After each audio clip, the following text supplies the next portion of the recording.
Hello again, everybody. This is going to be the final workshop. So I hope you had fun on the field trips. I hope that you take some of them on your own and had a chance to go through your papers. So we'll talk about that a little bit today.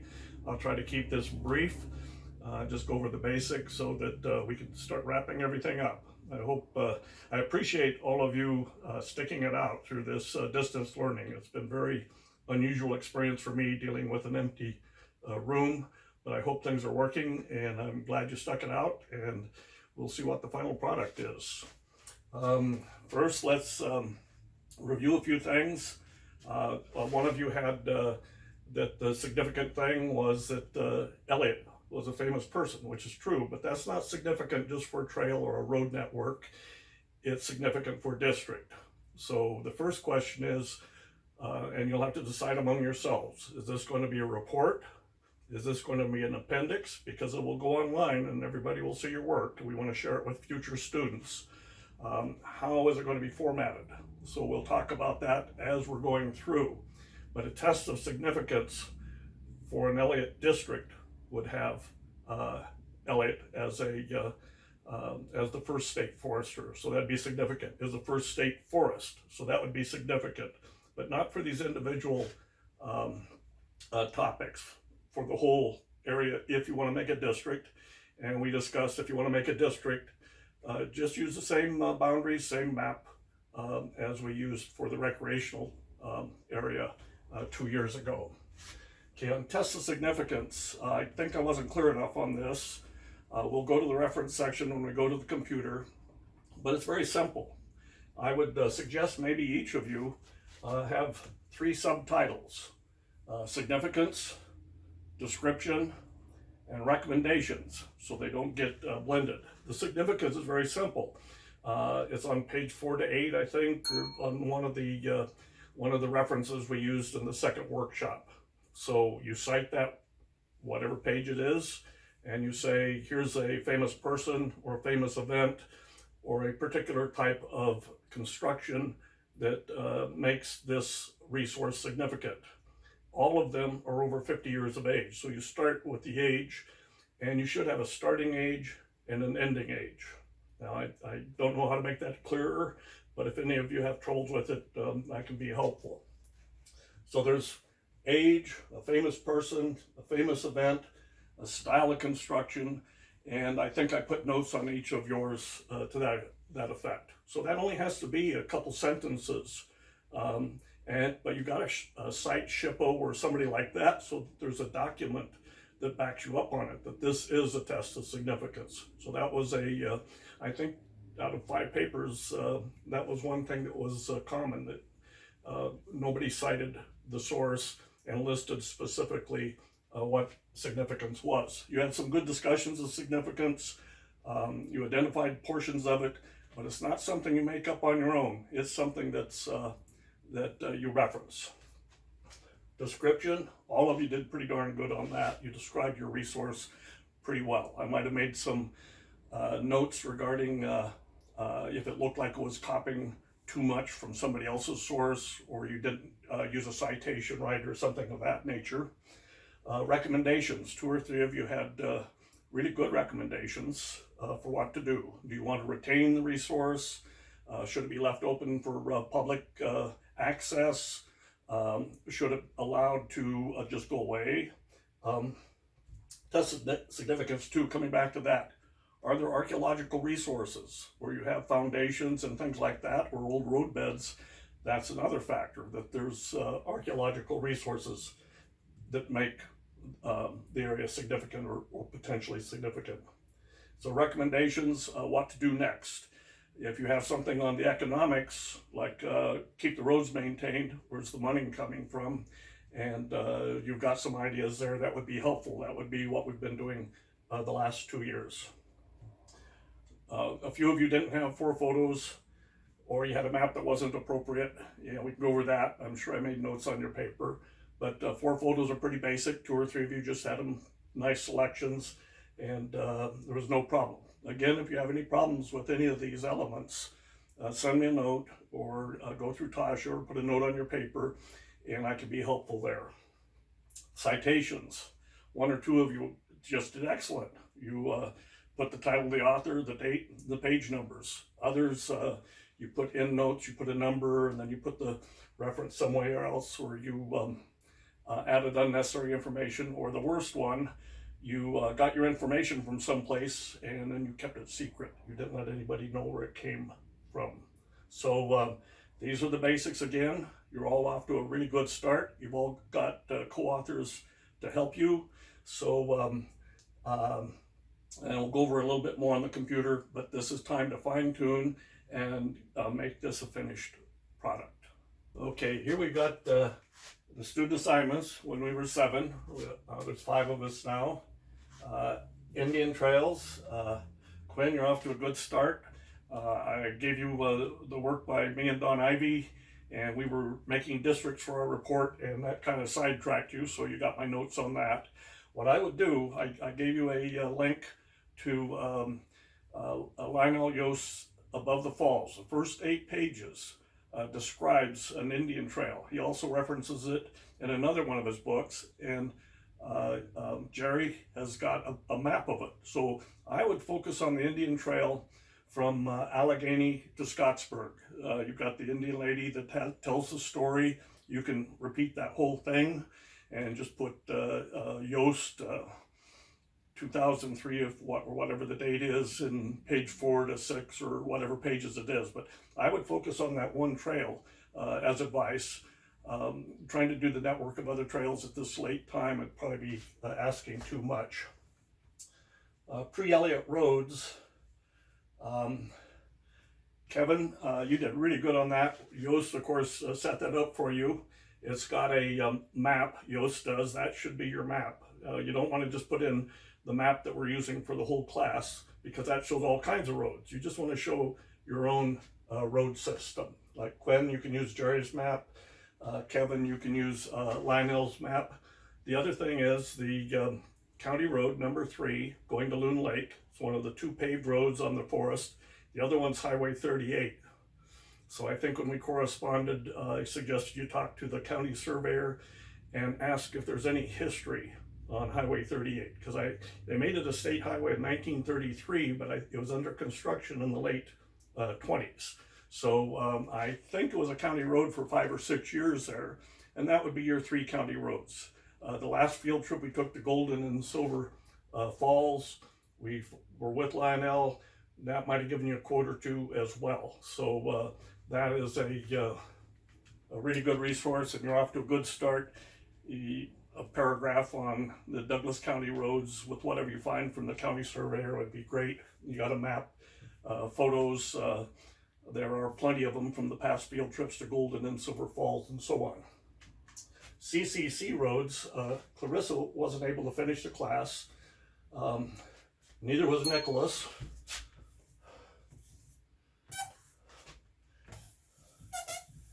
And I've talked with Tasha, and we're going to be doing that next year. Quinn, that would put a heavy burden on you, but what I suggest, you could be the lead author on this and make everybody else the et al. If you just write a paragraph and say 3C roads are significant for this reason, that's really easy. And what your recommendations are, that can be in 1 paragraph or 2 paragraphs, and then we can put in 2 or 3 pages of Jerry's. If we make this into a report or an appendix, we should have a filler in there.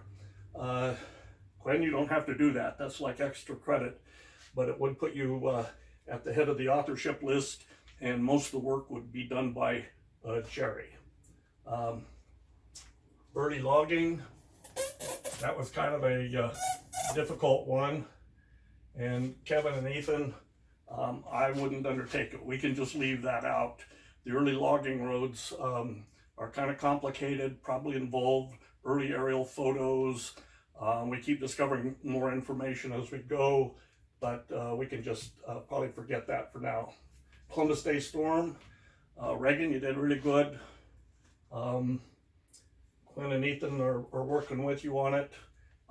The map, I would put the map from Jerry's book. He's got one of the Columbus Day Storm that he copied from someplace else, but you just put his name and date and you got your map. Some of the other pictures were kind of confusing. I'm not sure what they had to do with the Columbus Day storm. So there might be a couple pictures in with Jerry's. It's easy to find them online. We can easily add them to the Oregon websites. If they're publicly available online, just download it and give the URL, and then I can add those.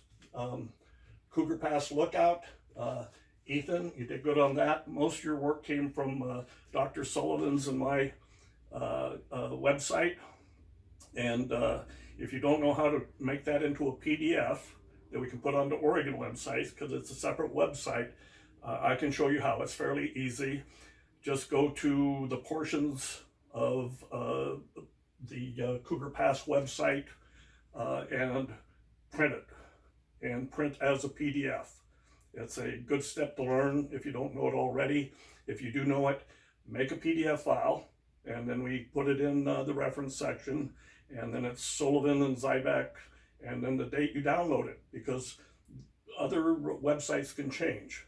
Dr. Sullivan might edit it, and then it wouldn't be the same as on that date. Dean's Mountain Lookout. Evan, most of your work was done for you by Jerry. That's one of the best accounts anywhere. You used it. Be sure that you're using your own language and not his. There's good photos on it. I think it was a Cougar Pass one that has the picture of, I think it's my finger pointing to it, so that was a kind of a funny map. And that's a good one too. It shows right where it is according to the finger. So each of you has got a good start. I think those tips might be helpful. If they're not, send me an email or let Tasha know, and we can go from there. Now here's the part again on the significance, and we'll look at this real briefly. The reference section had two documents that we went over in some detail. It was only a few pages each, which talked about the significance, but it's important to tie it in to SHPO, State Historic Preservation Office, or Section 106, National Park Service. You got to be able to cite one of those to justify. The significance is that they've listed out the definition, and you're repeating it and telling your readers where to go to find out the technical information that backs you up. With that, we'll go to the computer. Okay, this will be real quick. We're just wrapping things up. So we go to the Oregon website's homepage, and we go to this project. It's got everything listed in it. If you need to review maybe the last workshop, there it is, our discussion, and what we covered today, which is important, are the references and U.S. National Park Service evaluation form.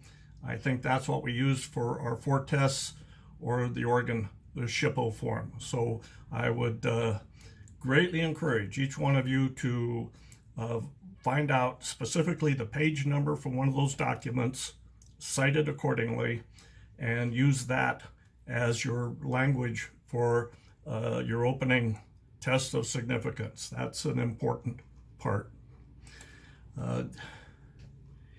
If we did references, the trips we've been on, those are all there to review. All the links to the trips are there to review. And here are your papers. This is the first time I've ever worked with Google Drive on this type of thing. I think it's working fairly well. Poor Quinn, you got all my bold and underlined how I used to do things before Google Drive came along. I'm not yelling, it's just making notes. So the rest of you, I think I started catching on towards the end there and did better, but I will have a chance with your next papers. So here are all of your different trips, the notes, the links, the information that we've gone over. You should be able to find your topic. A lot of your original papers were done before we visited the roads with Jerry, the Columbus Day storm roads, or the early county road through Golden and Silver Falls. So now there's more photographs to work with, and more information to deal with. Golden and Silver Falls, Quinn, you've got the picture of the mound from Lionel's book that can be added to your photos. The spring is excellent. Maybe try to answer the question where the hollow stump is. So those types of things can be worked with from your existing information. One other thing, if you go directly to YouTube on the ORWWmedia channel, you can see that we've got all of the workshops and the field trips online there. Probably not as helpful to you as all the links from the earlier workshops and the field trip workshops, but if you want to review your trip or what has to do with your roads, it's easy to do. I think that's all the instructions you need. Any fine-tuning you need as far as picking out specific maps or photos, let me know. If you want to add the 3 Cs road and make a report on the Elliott road system for this year, we can leave that for next year's class. I've already made arrangements with Tasha for next year. We're going to focus on the fisheries and the 3 Cs road. And if you do an independent report or an appendix, we will have students reviewing your work and hopefully improving it for the next generation of students. Okay, everybody, that's about it. It's been great getting to know you. I hope this distance learning experience is working out okay. As it stands now, you are the experts on the roads and trails of the Elliott. There's only a few people anywhere that know any more about them than you do at this time. So hopefully you'll get a chance to do your own explorations. Maybe we'll meet again at some point, hopefully in person. And good luck to all of you, and I'm looking forward to your final reports.